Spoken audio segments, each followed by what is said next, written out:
take the next step, even if you're a little uncomfortable doing it. It's almost like the fake it till you make it thing. I had no clue what I was doing with Shooter Jennings as a tour manager, but I will never ever go back and say, no, I can't tour manage that. I'm so glad I did that. That's Ryan Goldbacher, tour manager and front-of-house engineer. His credits include touring work with Tom Kiefer, Accept, Thin Lizzy, and Sebastian Bach, plus studio credits involving Taylor Swift, Tim McGraw, and Keith Urban. He believes that career-defining opportunities often come from taking the next step even before you feel ready. The biggest thing that I had the problem with was knowing how to be a leader. I did not understand or respect. I had a very immature idea of what a leader should be. I was the boss. I was, do this, you don't get to have a say. In this episode, you'll learn what it takes to build trust while managing people on the road, how to grow from being the boss into becoming an effective leader, how sound reinforcement gear has changed over the years, and thoughts on good and bad mix balances. Stick around, I'm Bobby Owsinski, and this is my Inner Circle podcast. So let's go back to when you get into business, and you started, as you said, in the studio. Yeah. So let's talk about that. The earliest I really started when I was like 10 and my parents bought me a guitar, and I never took it seriously, but it was, I thought it was fun. When high school came around, there was the normal high school, and I had an opportunity to go to a different high school which had better academics. They did more interesting things. It was a charter high school in New Jersey called Charter Tech, and I wasn't particularly interested in anything, but it was performing arts school, and you had to pick a major. So I didn't have like any interest at all in not like theater or TV or the other programs they had like that. And I was like, well, I play guitar. I mean, I have interest in this. It's fun. I'll go do that. And because of where I lived, I grew up in New Jersey, and people don't think of it as the boonies, but I mean, my cell phone still doesn't work in my parents' house, and they didn't have bus service or anything like that. So the deal was I could go there, but I'd be having to wait after school every day for somebody to pick me up, and it was either my mom or my dad or whoever. And so I was like, well, all right, I don't mind waiting around. I'll sit in the music room and in the studio there and just play around. And while I was there, there was two music teachers, but there's like a technology music teacher. He had just started that year, and he was getting a program together where they were building a recording studio. And it wasn't much at the time, but he had obviously you've been doing this longer than me, but you remember the mixed cube systems. I don't even think it was a mixed cube. I think it was just a mixed plus or something like that. But it was a G3 Pro Tools. I don't even think it was Pro Tools 5. And I'm just sitting there playing guitar, and he's like, well, Ryan, you're here every day. Are you interested in learning how to do this? And I'm like, oh yeah, I'll come over there and do something. I mean, I had just been noodling on guitar is all it was. And when I started playing around with it and like hearing things and listening, even on like the most basic level, I was just hooked. I mean, and I just vividly remember, I had no interest in it at all until I started doing it. And the whole idea that I could just delete something, I could use Pro Tools like a keyboard, like a word processor, that was like blowing my mind. And it was just so cool to me. And then I remember we just put like the stock EQ on, and I was like, oh my gosh, this sounds so cool. I can do this cool thing with this guitar. And I think we played with like Sans amp and stuff like that. And we were just, it's like, and since I was there every day, he was just like, well, you're here every day. You may as well learn this stuff. And I just got pretty good at Pro Tools. And that's really where it all started from. And as the school got going more and more, they actually built a real recording studio. And, I actually, before I could drive, I was tracking sessions at that studio. And, I listen back to that stuff now, and it was not any good, but it was, that's how I got into it. I mean, and it was, I fell in love with recording pretty early. I mean, I wasn't even 17 at the time. Have you ever noticed that mixing vocals is often the hardest part of getting a track to sound right? You boost, you compress, you add effects, and it still doesn't feel professional. So, to make it easier, I put together a simple mini course on vocal mixing that walks you through the exact steps to get the vocals sounding clear and upfront. If you're interested, scan the QR code on screen or click the link in the show notes. Now, back to today's conversation. I have two questions. The first is, where in New Jersey, out of curiosity, did you grow up? It was, the town I grew up in is, if you go down the Atlantic City Expressway, it's right between Atlantic City and Philly. And if you get off the expressway and drive 20 minutes into the Pine Barrens, that's where I grew up. It's a little tiny town called Sweetwater. I think 800 people live there, maybe 800 people. Um, and yeah, I mean it's just out in the middle of nowhere. And the town I went to school in was Summers Point, New Jersey, right outside of Ocean City, New Jersey, not far from Atlantic City. Oh yeah, I know it well. Yeah. Oh yeah, so yeah. I used to live in Manasquan and Point Pleasant, and Okay, yeah, a not bunch too of far. Yeah, beach towns there. Yeah, yeah. So that's only about an hour from Summers Point or so. Yeah, not too far. And actually, I remember gigging in Summers Point. Oh yeah, there was a lot really of great club.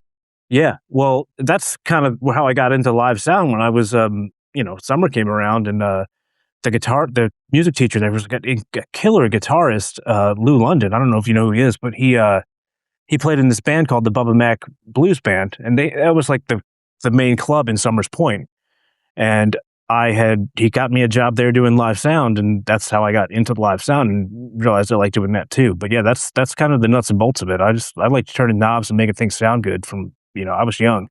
So, but you have some pretty good credits as an assistant engineer. Yeah, that was all Nashville. So when I moved to Nashville, I got pretty lucky. I started as an intern at Blackbird, and I was just an intern there. I was just mopping floors and stuff like that. But you got to meet a lot of cool people. I mean, obviously John McBride was there, and Vance Powell. I mean, Newbank was there, Dan Huff. I mean, there was a lot of the best of the best worked at Darkhorse, but there was like a 6-month program, and there just wasn't any jobs opening up. So after that ended, I got a internship at Darkhorse in Nashville, which is in Franklin, just about 30 minutes south of Nashville. And the first day I was there, I mean, I was just an intern at that point, but it didn't take long before they were paying me to assist. But I remember there was this tall, lanky, blonde girl recording this weird song, and it turned out it was Taylor Swift. I mean, this was like 2006. I was there setting up microphones and stuff like that, and then the Dark Horse had a really good program. They still have a really good program where they actually do a really good job making sure you get in there and turn knobs and learn. And they did it in a way where they threw you into the fire, but you were never like you never didn't have help, which I thought was really nice. Like you were expected to be able to do stuff, but you weren't in a position where you would, somebody would lose 20 grand in a session of musicians and stuff like that. But there was always somebody there that would have your back before you were really ready to cut loose. But yeah, that just kind of led into doing a lot of like CCM stuff. I did a lot of stuff with Brown Bannister and Brent King, and I mean there was so much of that. And more and more, that just, I mean, being an assistant engineer is just being the guy that's there to make sure when things go wrong and they get back up and going real quick. Or, I mean, and obviously setting up, but, I did a lot of tape op. I did a lot of, whatever had to be done, I got to do. And the only reason so it's just like, I got to do a lot of cool stuff when I worked there. So it was fun. I got to do a lot of stuff with Nick Raskulinecz and Craig Alvin once I got further down the line, which was more of the longer term. You're sitting in the studio with a band for a month and doing that stuff instead of like the CCM or the country stuff where you might cut 10 songs in one day. So, I mean, it was a really, really great experience working over there. And I mean, I got to work on some really, really cool things. How did you make the transition then to live sound? Because that's difficult for a lot of people that have studio experience because it's a different animal. Well, I had the experience because when I was in high school, I had worked in live sound and I did, it was on my resume at the time. And I remember when I moved to Nashville, I had to have a job, obviously, because I had to make money. And I started for the first 6 months, I was just working at a Kroger, which is the grocery store there, as a night stalker. And I'm like, well, this is just to pay the bills. This isn't, obviously it's not what I wanted to do. And I'm like, well, if I can figure out a way to make money while I'm an intern doing something music related that I have some skills in, I'm going to go do that. And, even if at that point, it wasn't what I wanted to do full time, but, I was like, well, this is way better than stocking shelves at Kroger. And, I was literally sleeping only 5 days a week. It was that that crazy.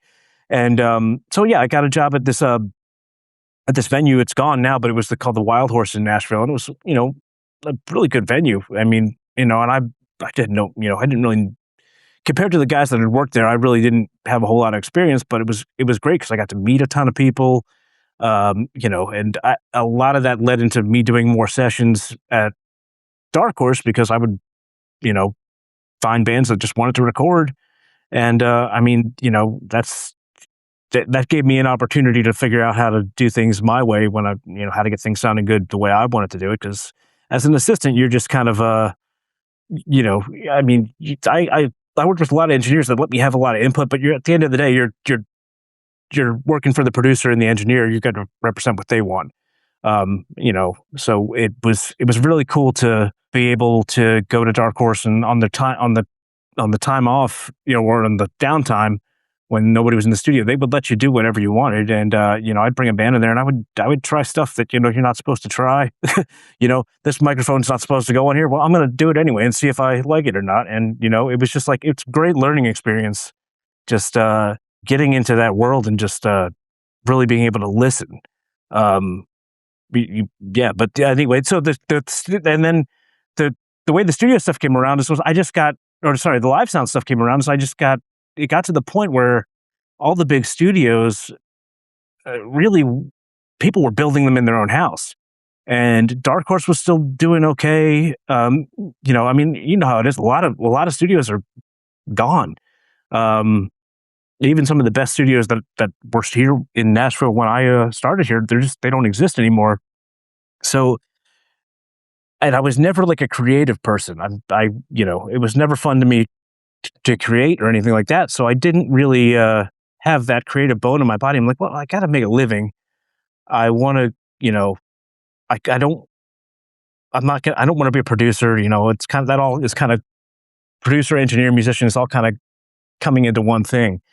And so I was like, well, I'm going to try this live sound stuff. And I went out with a band called Telluride. And, I was like, oh, this is kind of fun. I get to see the world, get to do these cool things. And, I mean, the pay was better. It was more consistent, and it just, one thing led to another. It was just kind of like, all right, their manager reached out to me and said, hey, do you want to go do this other artist, Bill Anderson? And I was like, yeah, I'll give that a shot. It's money. And I mean, it really just snowballed from there. I mean, because of that, I got Shooter Jennings. And then once I got Shooter Jennings, just kind of the whole world opened up for live sound because I started tour managing and stuff like that. So it was, it became clear that was going to be my career path. Because I loved it. And two, it's just like, that's where I'm obviously doing, I don't know if the better is the word, but this is unfolding more for me than it would have, than I think the studio stuff would have, just because of the nature of how things were happening in the studio. It wasn't, the big studio thing I wasn't sure that it was going to be around in another 10 years. And I don't know, it still keeps shrinking. I mean, there's still a few studios around, but I'm glad it worked out the way it did for me because I just got, I mean, that's kind of the world that I think I'm shining the most in, I guess is the best way to put it. Well, you've been doing this for a long time. And I'm curious, the gear has changed a lot. What is the biggest change to you from when you started to the way it is today? I mean, in live sound, the two things that changed most drastically is things just got smaller. Like, I mean, I remember when I started doing this, well, there's still analog consoles, but the big famous digital console that everybody wanted was a Yamaha PM5D. And I mean, that was about the size of a hatchback.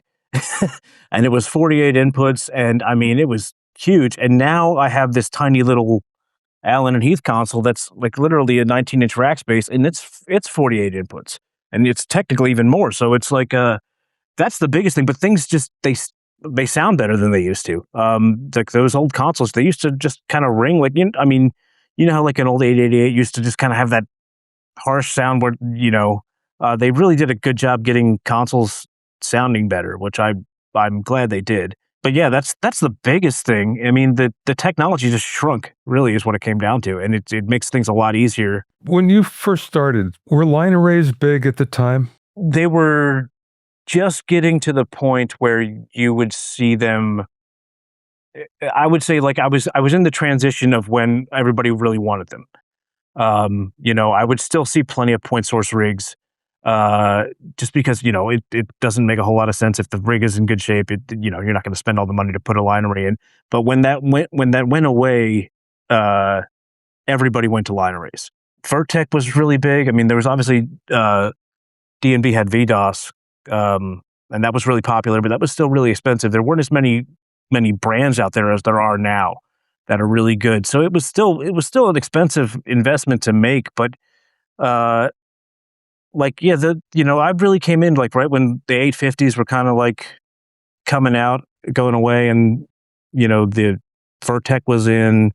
There was a lot of other brands that were in, but it was just like that was really the transition, I would say, like right when it got to the point where it could do an arena level gig and it sounded good and it could deploy well. They had been around longer than that, but it was really to the point where everybody was getting sold on it when I started getting into the game. I remember, I'm older than you, so I remember back in the days when everything was point source. And I have to say, it sounded better.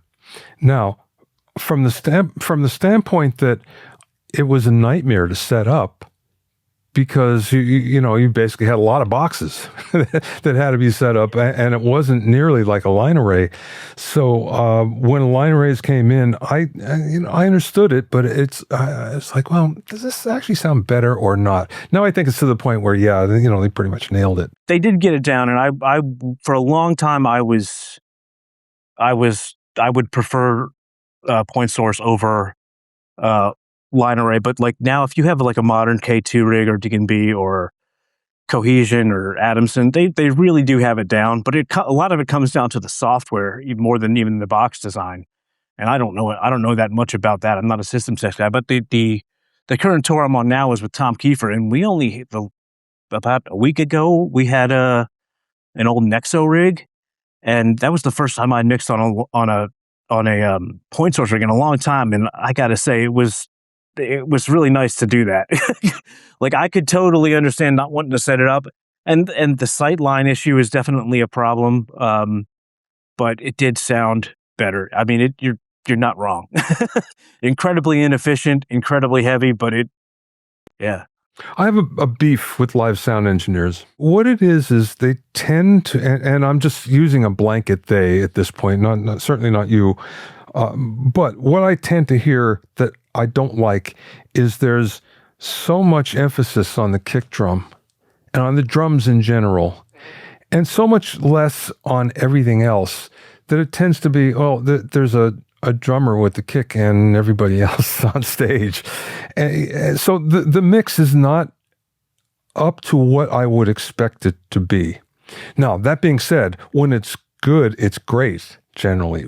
But so I've come to believe that there's a generation of mixers that learn the wrong way, learn to emphasize, we got to get this kick sound as big as possible and as good as possible, and then, put everything else in.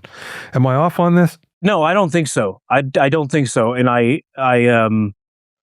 one of the things I like to tell younger engineers, especially when you're doing rock stuff, I mean, because that's what I do. It's you you know never think of the kick drum as a bass drum. It's kind of a mistake to do that. And when you think about it like that, it's a very full range instrument. There's a lot of air, especially in rock kick. And when you think about it like that, you can actually get it to achieve what you want, have that punchy in your face sound that you really kind of do want live without making it overwhelming and unpleasant. And I think and I don't know, I don't want to maybe there's the EDM stuff, which I don't really do, and some hip hop stuff, and that's just a different taste. I don't like to mix my kick like that. I don't really I don't put a ton of kick in the sub because I just feel like it's overwhelming. I'll let the bass do the low end lifting, and especially if you have a good bass player, that's pretty important too. But I think you're right. I do think you're right, and I don't on purpose. I don't listen to a lot of other front of house engineers' mixes because I don't really try to compare myself to anybody. I want to make myself happy and my boss is happy. But a lot of times it doesn't sound like a mix to me. It sounds like all this stuff all over the place, and nothing's kind of like tight. And I know that's, it's obviously a different thing, but I like a mix to sound like a mix, not to sound like, this all over the place kind of thing, which doesn't sound cohesive or together.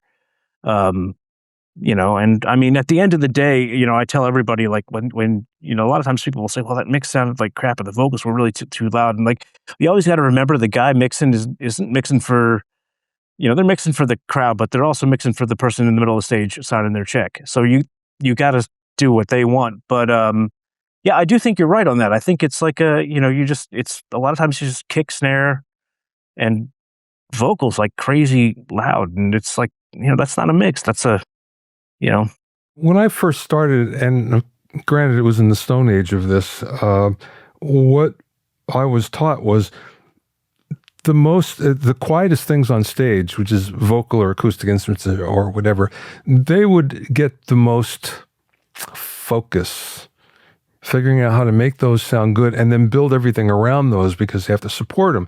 But if you wait until the end to put those in, usually they're overwhelmed. yeah, you can't start. That would be, yeah. Well, it's always the backwards. The way everybody dials up their mix, they start with drums and then move down the line, and you kind of want to start backwards for that exact reason. Because at the end of my input list is always the vocals and the acoustic instruments and things like that, and you want to make sure they sit where you want, and you just tailor everything else around that. I guess is the kind of how I like to think about it. I mean, that's how I approach the mix. I mean, once you're dialed in and we're on tour, I have my own console. It's obviously set, but I think dialing up, moving backwards, starting with the vocals, starting with the quiet stuff, like you said, it'll help you figure out where everything needs to sit, and you're not putting yourself in a position where all of a sudden my kick drum is like so crazy loud that I can't get anything else sounding right. And then you have to kind of almost start over. And it's like, you just wasted a whole bunch of time. Like, focus on the things that your PA has really got to do the work for.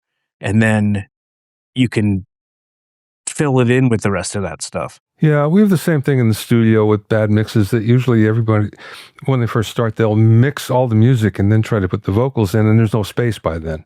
So the vocals come out either too loud or too soft.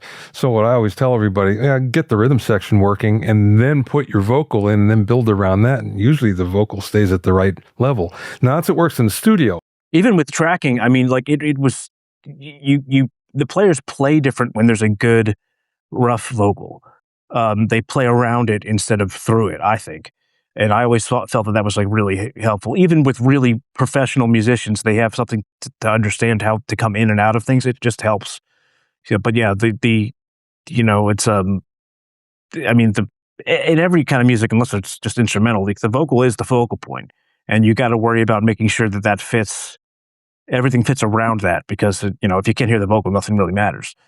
Even if it is deep in the mix, it's got to be in its spot. Okay, let's go there for a second. So different genres require different mixes, and it's especially with the vocal. For instance, at least I'm talking about the studio, and tell me if it's the same live. In the studio, what you tend to do in rock or metal is the vocal sits down in the mix, so the band seems more powerful. And then, in pop and hip hop, the vocals way up in front. Country, yeah. Is it the same for you? I try to mix like that if I can. It's very hard to get it to sit like it would in a studio mix. But I will. I do know that from listening to other people's mix, I do think my vocals sit back in the mix more than other people's would. But I do spend a lot of time making sure that vocal is clear without and not in the sense of EQ, but just being able to sit there and be clear and be heard. And that might mean making sure you have things EQ'd around it, not necessarily the vocal EQ'd or compressed or whatever it is. It may mean making sure you do what you got to do to the guitars to make it sit with the vocal, or whatever it is. It's just like a lot of times when I really started getting when I really think I started getting good at mixing is when I really started listening. If the vocal doesn't sound good, well, what instead of listening to the vocal, what is going on? What is the vocal interacting with? And, there's a whole bunch of things that the vocal interacts with. But when I started listening like that, my mixes really started getting dialed in my opinion. And that's when I really think that that's like a really good thing. 'Cause like I said, my vocal, I like my mix to be a mix. I don't like anything really to sound like it's way out in left field. Um, so I think that vocal's got to sit in a spot where it can be clearly heard, but still be that part of the band. I mean, that's the best way I can describe that. And I think a lot of guys, it is hard to do that fast. But a lot of guys just kind of like they have it up in what would be my opinion way too loud. Especially in rock. I mean, country is country. Pop is pop. But yeah, if I like it sitting like right in the right spot, and it doesn't need to be loud. It just needs to be clear. Do you find more guitar players going to simulators, amp simulators, rather than carrying amps with them? Yes. Yeah. I mean, I'm out. You Tom say Kiefer, that. so I get it. I do get it. Tom Kiefer, we're all real amps. Everybody's like on real amps. There's no emulators or anything like that. And I totally get why people do it. It is so much more convenient, especially if you do a lot of fly dates and stuff like that, because it's just it can be hit or miss. And even with our own amps, I mean, just every day they sound different. But there is something that happens there that they just haven't figured out yet. And I'll also say you're asking, when you use something like a Kemper or a Neural, you can really get them sounding good in headphones or in the studio or something like that. But you're asking a PA to do something that it may not be quite up to. So, and sometimes PAs are fine with that, but they're like, if you're playing like clubs and stuff like that, it is nice to have that stage volume, as long as it's not overwhelming. But there's like I don't know how to describe what it is, but there is something there that happens between that microphone and that speaker that they haven't figured out yet. And I just I'm never not going to do a gig because they have Kempers or modelers or anything like that. But it is nice to have a speaker on stage. I really do think that. So. Hey, But, you gotta move some air at some point. yeah. There's. I mean, I don't know what it is, but there's something that isn't right, and it's a pain, but it's I don't know, it's better in my opinion. So. When did you transition into tour managing as well as doing front of house mixing? Well, so I started touring for real with Bill Anderson, who's a country music guy, and at that time I was working at SIR as a rehearsal technician and a backline tech, and Evanescence was rehearsing there for like a month, and their manager at the time was Andy Laurie, and this guy. Anyway, long story short, he thought that I was somebody else. I had sent in a resume online to him, and he thought that I was another guy that had worked there that he had met. And he was like, "Oh, I remember you mixed Evanescence on this gig," and I was like, "No, that wasn't me. That was my buddy Steve." But I'm still interested in the gig. And he's like, "Oh, okay. Well, do you have Steve's number?" And he was like, "Yeah." I was like, "Yeah, I'll give." So I gave him Steve's number, and Steve couldn't do the gig, but Steve was like, "You should give Ryan a shot." And so Andy called me back and basically was like, "Well, so Steve said you do a great job mixing front of house. Do you have any interest in tour managing?" And I was like, "Oh yeah, sure. I can tour manage. I know what is it, booking hotels and picking up a check. Of course I could do that." And he's like, "Okay." So we called some of my references, and they said good things about me. And little did I know that that's not what tour managing is at all. But so yeah, I got thrown into the fire with the tour managing side of things. But yes, I mean, Shooter was my first tour managing gig, and I learned. I did a terrible job on that tour, but because of that, I did pretty good every other time after that. But yeah, that's how I got into that. It was just kind of an accident. Me being ignorant enough to think that I could do it, and I'm glad I said I could, because now it's just kind of second nature to me. It's like another feather in my cap, another way to get a little extra money. But yeah, that's how I got into tour managing, and almost everything I've done since then has been tour managing in front of house. Okay, for those that are listening or watching that think that tour managing is just booking hotels and flights and picking up a check. What else? I mean, the biggest thing that I had a problem with was knowing how to be a leader.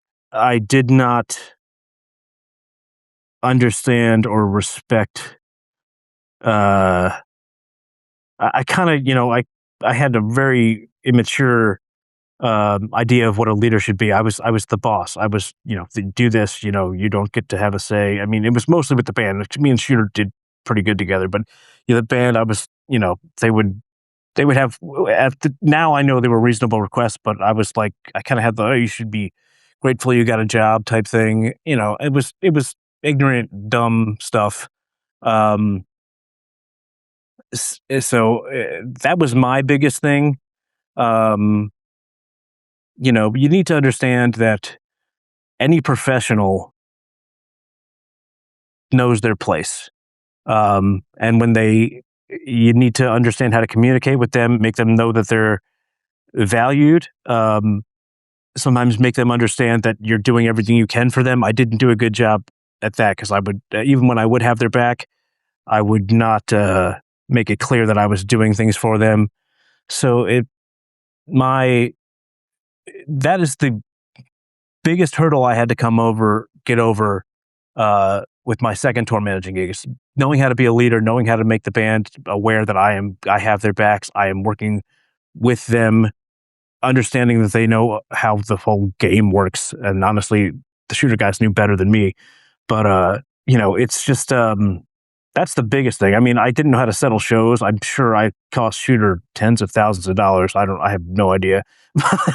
um, that's a big one. That's a big one there. Yeah. It's a huge one. You got to know how to settle shows because like promoters, I mean, even the good ones, they lie. But I mean, it's like a prerequisite for being a promoter.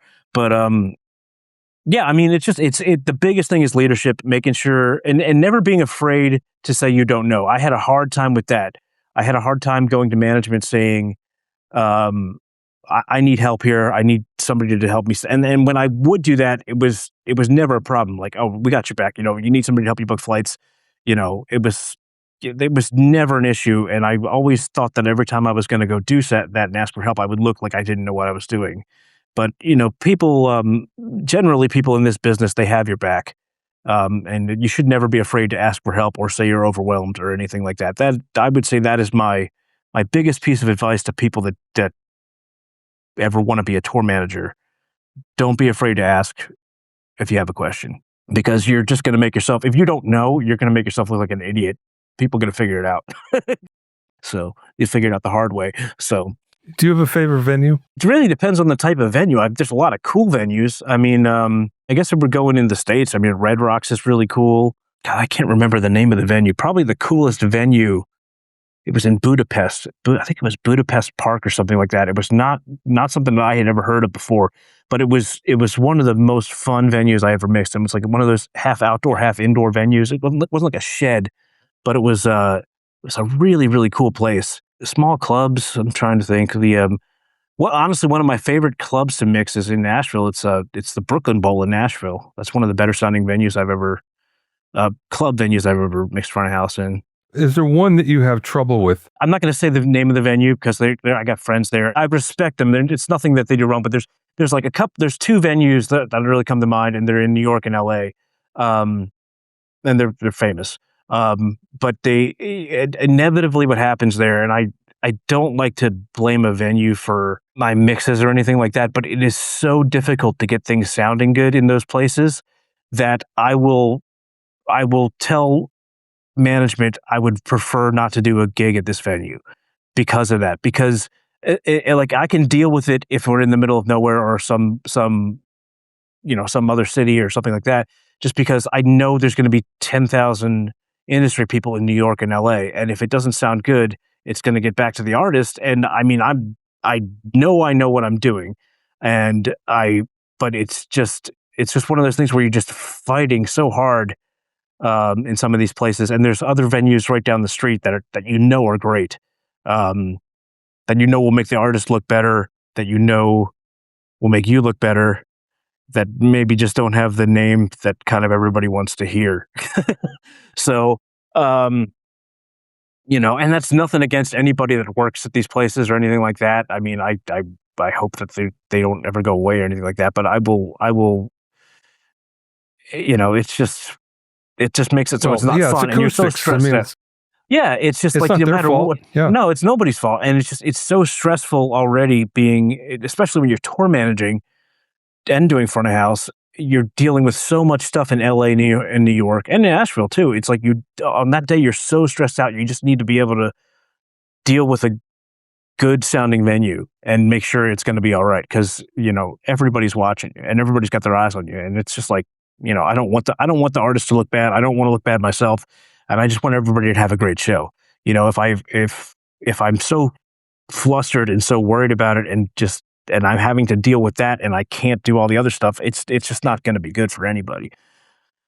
I will say this, there's not a venue I won't do a show at, but there's a venue I will say, hey, can we please go somewhere else? And I usually don't get my way, but sometimes it just needs to be said because it's like, What is the best piece of advice that somebody either imparted to you or maybe you learned yourself along the way? Never be afraid to take the next step, even if you're a little uncomfortable doing it. It's almost like the fake it till you make it thing. Like I will never, I told you earlier, I had no clue what I was doing with Shooter Jennings as a tour manager, but I will never ever take it back. I would never ever go back and say, no, I can't tour manage that. I'm so glad I did that. Like there's levels of tours that I've never done before. And if somebody asks me if I can production manage them or do front of house or tour manage them, as long as it's not like, Paul McCartney or something like that, or, you take the next step, even if it's something you might not be a little bit comfortable with. Make sure you're surrounded by people that can help you when you have questions, even whether it's in management or outside of management, and take that step because it's just you're gonna learn. And the one thing about this industry, especially studios too, but especially touring, people really do have each other's back. They really want to help people learn, and it's not adversarial at all. It's like I've got you. If you need help, call me. I'm glad people did that for me, and I'm trying to do it for people now that are taking that next step. A friend of mine just started tour managing bands, and I'm like, you call me anytime you have a problem, anytime you don't know what to do. I'm there for you. And so I just make sure you got that core group behind you that can help you when you don't know what you're doing, and then take the next step and, don't be afraid to do it. Very cool, Ryan. Thank you. Thank you so much. I'm so glad this worked out. Yeah. Appreciate it. Thanks for listening and being in my inner circle. Remember, if you have any questions or comments, you can send them to questions@bobbyowsinski.com. You can also learn all about the latest in music, audio, and production news, and find out about openings for my latest online classes at bobbyowsinski.com. This is Bobby Owsinski. I will see you next time